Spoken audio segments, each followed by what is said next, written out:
that one more time? Yes. Yes, okay, hang on.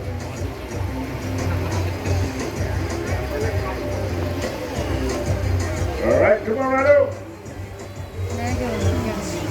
Whoa!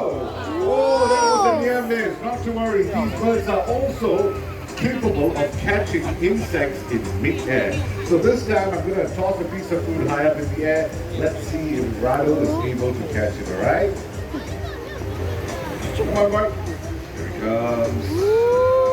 Whoa! Very nice. Alright, I'm going to do a couple of throws. Each time I'm going to throw a bit higher, okay? Let him enjoy his treat right now. Okay, come on. Whoa! That was nice. Alright, and one very last throw.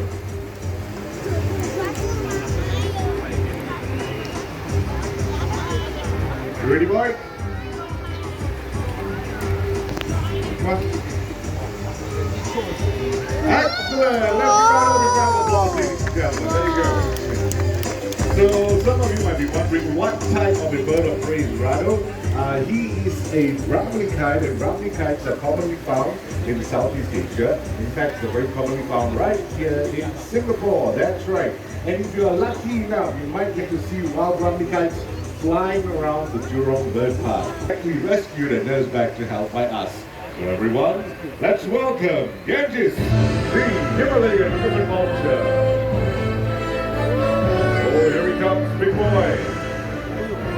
Whoa! Wow, ladies and gentlemen, meet Ganges, our Himalayan ribbon vulture.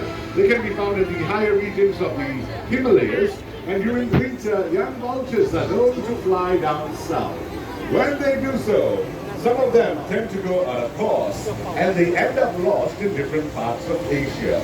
Just like Ganges, he was found to be extremely weak and dehydrated right here in Singapore, in Orchard Road. This was back in 2005. Well, the authorities contacted us, we managed to rescue him and nursed him back to good health. Don't you think he looks pretty healthy right now? Yes. Okay, thank you very much, Ganges. We're going to see more of your friends later on. Hold his dad away. A round of applause for him, everyone. Thank you.